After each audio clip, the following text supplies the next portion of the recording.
She's got 7 goals in her last 12 games. She is the second top scorer actually in the league coming into the weekend, behind only the currently injured Diani of PSG. Not quite happened for her so far this afternoon. Here goes Clara Mateo, threatening to go all the way through, but coolly across stepped the Almeida.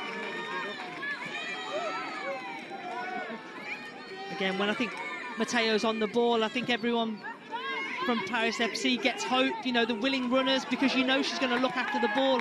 On that occasion, she did get crowded out, but she does at least gain territory and cause these PSG defenders some problems. Yeah, she's the one looking most likely to make something happen for Paris FC, isn't she? So we head rapidly towards the final 5 minutes of this first half. It's that chance, so a better touch. The touch really let Bordeaux down, didn't it? It's behind her. And then tries to set Sawyer up, but well defended by PSG.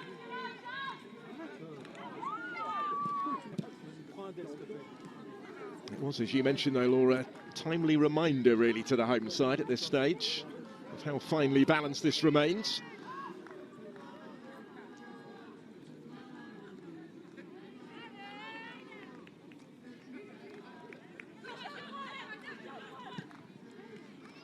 Goalless draw at the end of last season between these two teams, the only point that Paris FC have taken in the fixture since their rebranding.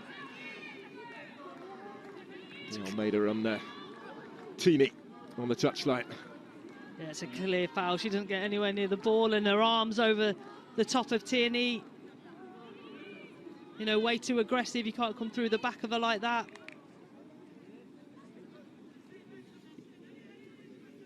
She's also, like her central defensive colleague, facing a former club. Alisa de Almeida was at Paris FC between 2016 and 2019.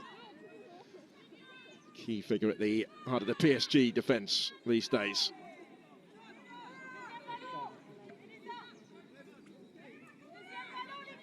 Concession of the free kick was fairly clear-cut though, as Sawyer takes it. Guillaume trying to pick up the pieces here.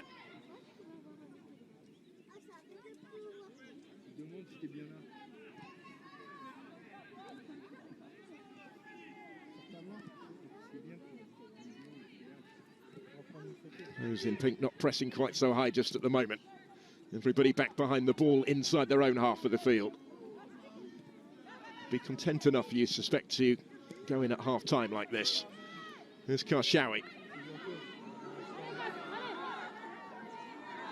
Hey, lâche pas, hey! Lâche pas. Close to going out of play. Dioro wasn't giving it up, having lost it initially. Now Tini with the time to turn. C'est ça. Corbos trying to spread it wider. It was cut out by Baltimore.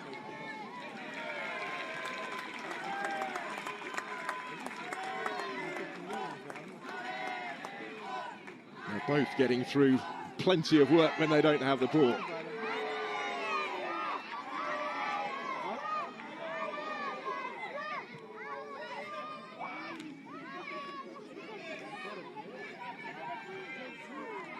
Thought she was looking for some support.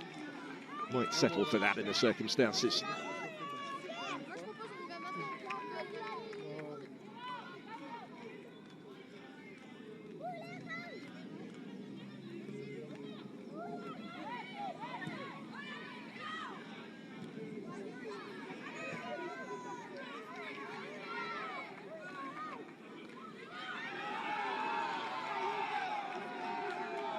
To the home fans' frustration, it's gone the other way.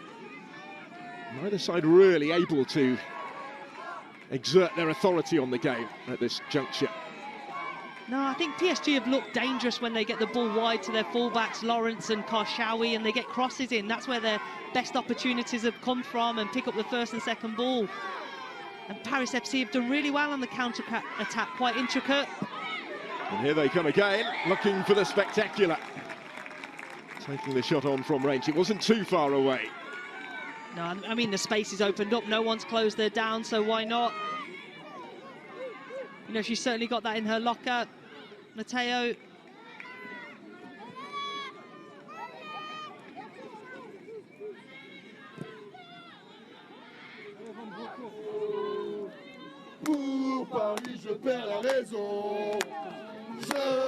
Kingsguard realising she wasn't quite going to get to that.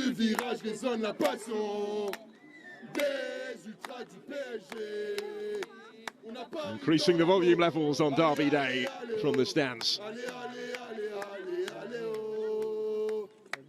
Nothing between these Parisian rivals yet. There is, of course, 16 points between them in the league standings. So in contrast to last season, Paris Saint-Germain had that disappointing end to the campaign, didn't they? In the end, 14 points behind Lyon and only 3 above Paris FC.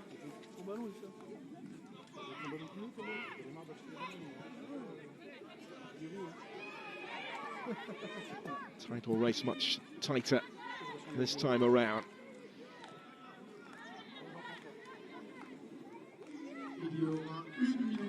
Just the 1 additional minute at the end of the first half.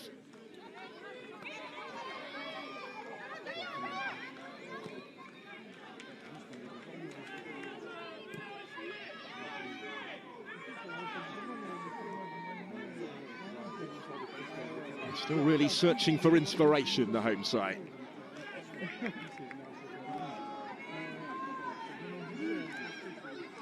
Well, sometimes there's a difference between slow and predictable and being patient, isn't there? You know, you really have to find the balance. A bit more threatening here, maybe. Kingsguard was in the middle, cleared away by Boutel.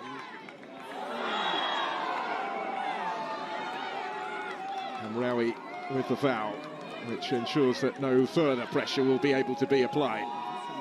I mean, that's the second or third time that Tierney, you know, she knows where the pressures come. She just moves the ball, so she takes the contact.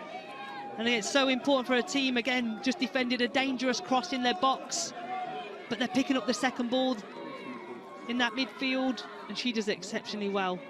That's what you want from your big players, to make sure you're going at the half all square. 15th senior season, a 2-time player of the year in this league.